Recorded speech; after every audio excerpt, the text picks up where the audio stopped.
नमस्कार, स्वागत, अभिनंदन। मैं हूं प्रद्युम्न शर्मा।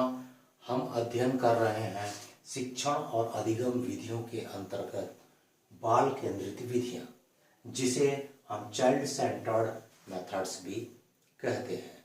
आप सभी को याद होगा कि हमने शिक्षण और अधिगम की विधियों के अंतर्गत दो प्रमुख विधियों का वर्णन किया था, जिसमें से एक विधि थी अनुदेशात्मक विधि।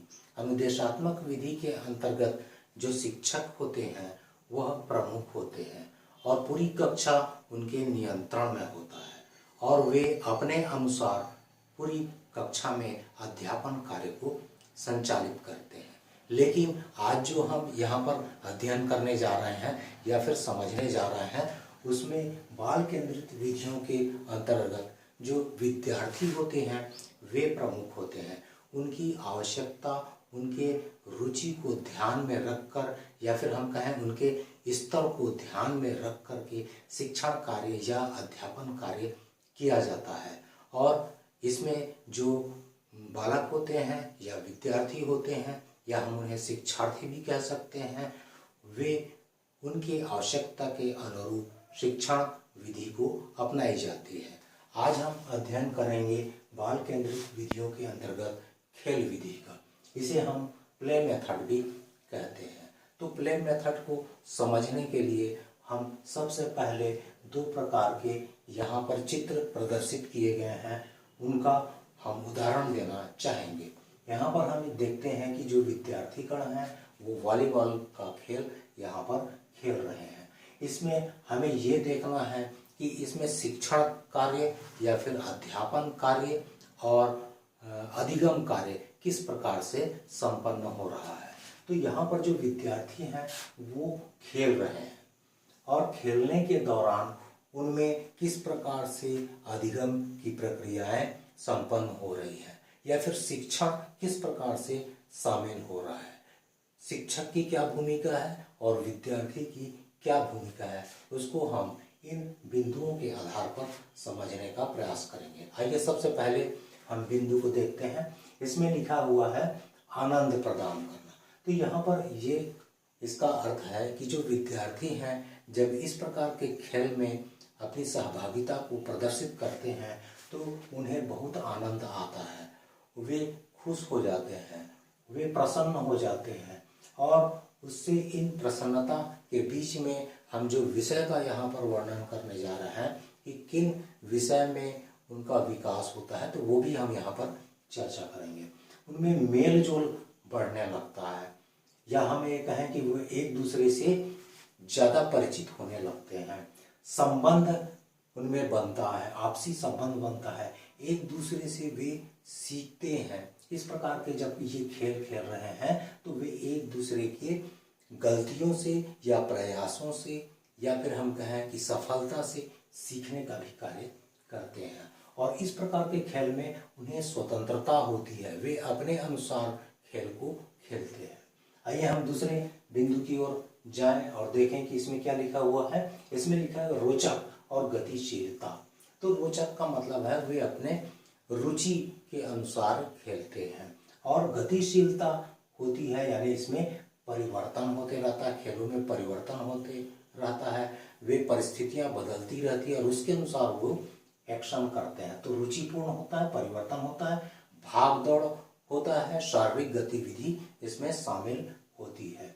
स्वाभाविक है, इस प्रकार की जो प्रक्रिया होती है वो बच्चों के नेचर के अनुसार होती है, उनके कहना चाहिए स्वभाव के अनुसार होती है, इसलिए स्वाभाविक प्रक्रिया होती है और यह इच्छा पूर्ति वाली होती है, यानी इसमें बच्चों की इच्छा की पूर्ति होती है, वो जो खेलना चाहते हैं वो यहाँ पर खेलते हैं और अपनाते भी हैं। इसमें वे एक दूसरे के एक्शन को अपनाते भी हैं और सीखने का भी कार्य करते हैं। शारीरिक विकास होता है, मांसपेशी में विकास होता है, उनके क्षमताओं में, खेलने की क्षमता में वृद्धि होती है और उनके ग्रोथ में होती है और विकास में भी वृद्धि होती है। तो यहाँ पर हम देख सकते हैं मानसिक विकास कैसे होता है, तो कल्पना शक्ति विकसित होती है, वो लोग परिकल्पना करते हैं कि हम किस प्रकार से खेलेंगे तो जीतेंगे या फिर हमें और कौन से प्रक्रिया अपनानी चाहिए, ये सब यहाँ पर होता है। तो मानसिक विकास के अंतर्गत कल्पना शक्ति का विकास होता है, चिंतन मनन का भी विकास होता है, वे चिंतन मनन करते हैं और उनमें बौद्धिक विकास होता है। फिर देखें हम सामाजिक विकास किस प्रकार से होता है। यदि खेल भावना से यदि हम खेलते हैं तो सहयोग की भावना उत्पन्न होती है, समन्वय या फिर सामंजस्य स्थापित भी कर सकते हैं, संबंध को हमने पहले भी बताया है, और उनमें आदतों का, अच्छी आदतों का निर्माण भी होता है। आइए हम देखें भावनात्मक विकास कैसे होता है। तो वे अपने आप को व्यक्त कर सकते हैं, वो जो करना चाहते हैं अपने खेल को शारीरिक रूप से प्रदर्शित भी कर सकते हैं और समझ भी सकते हैं, उनमें अनुभव होता है और आत्मसम्मान में वृद्धि भी होती है। और यहाँ पर ये सबसे महत्वपूर्ण बात ये है कि निराशा से बचना। वे इस प्रकार से अपने बाधाओं को दूर करने का प्रयास करते हैं ताकि वे निराशा से बच सकें या अपनी कमजोरियों को दूर करने का प्रयास भी करते हैं। फिर हम देखें सृजनात्मक विकास होता है। तो वे खेल के माध्यम से नए नियम बना सकते हैं, खेलों को परिवर्तित कर सकते हैं, नवाचार ढंग से खेल सकते हैं, नए तरीके से खेल सकते हैं और बदलाव ला सकते हैं, खेल में बदलाव ला सकते हैं, नए खेल की खोज भी कर सकते हैं। तो सृजनात्मकता का भी विकास होता है। संज्ञानात्मक विकास क्या हो सकता है, इसका तात्पर्य ये है कि विषय से संबंधित उनमें विकास होता है। हम यहाँ पर दो प्रकार की बातें कर रहे हैं। एक तो हम कह रहे हैं कि शिक्षण कैसे होना चाहिए, तो खेल के माध्यम से शिक्षण हो रहा है या अध्यापन कार्य हो रहा है, लेकिन हम उसमें क्या सिखाना चाहते हैं, उनका उद्देश्य क्या है शिक्षक का, ये भी हम जानने की कोशिश करते हैं। तो यहाँ पर विषय से तात्पर्य है, यदि हम इस खेल की विधि को जानना चाहते हैं तो बच्चे को इसके अंतर्गत रख सकते हैं, यानी बच्चा खेल की विधि के विषय को समझ रहा है। तो या फिर हम ये भी कह सकते हैं कि वे भाषाओं का भी अध्ययन इसमें कर सकते हैं कि जब खेल के समय कौन सी भाषा संप्रेषित करनी चाहिए, ये भी बच्चे सीखते हैं। तो यहाँ पर विषयों से संबंधित का मतलब वो है कि अधिगम में कौन सा विषय भी सिखाया जा सकता है। फिर हम देखें सहसंज्ञानात्मक विषय के साथ साथ जो अन्य क्षेत्र होते हैं, जो जुड़े हुए होते हैं, अन्य क्रियाकलाप होते हैं या फिर अन्य विकास होते हैं, उनको भी अधिगम के माध्यम से यहाँ पर इस प्रक्रिया को पूर्ण किया जा सकता है। तो देखें हम क्या हो सकता है कि स्वच्छता का निर्माण होता है, साफ सफाई का, यह हो सकता है, अन्य खेल में हो सकता है। सहयोग की भावना होती है, इसमें सहयोग की भावना प्रदर्शित हो रही है। नियमितता होती है, बिल्कुल रेगुलर अपने काम को करते हैं और समयबद्धता होती है, ठीक समय में सही एक्शन लेने की प्रक्रिया होती है। फिर हम देखें स्व अनुशासन होता है, स्वशासित होते हैं, वे अपने आप को नियंत्रित कर सकते हैं। कौशलों का विकास होता है, बहुत सारे कौशलों का विकास होता है, जैसे अचानक कोई समस्या आ गई तो उसका समाधान करना सीखते हैं, नेतृत्व करना, लीडरशिप करना सीखते हैं, सूचना देना होता है उनको खेल के माध्यम से, तो सूचना करना देना भी सीखते हैं। और सहभागिता तो होती ही है एक दूसरे के प्रति, वे समन्वय भी स्थापित कर सकते हैं। निर्णय क्षमता का विकास होता है, अंतःप्रेरणा आंतरिक शक्तियों का विकास होता है। इसका तात्पर्य ये है कि बच्चे में बहुत सारी जो आंतरिक प्रवृत्तियाँ, शक्तियाँ होती हैं, उनको भी खेल के माध्यम से विकसित होने का मौका मिलता है। तो ये हम एक खेल का हमने आपके समक्ष यहाँ पर वर्णन किया है। इसी प्रकार ये दूसरा भी खेल है जिसको हम कह सकते हैं कि सीढ़ी का खेल। अब इस सीढ़ी में क्या दिया हुआ है कि 1 2 3 4 5 तक की संख्या दी गई है, और इधर से फिर हम काउंट करें तो इसमें भी दिया गया है 1 2 3 4 5।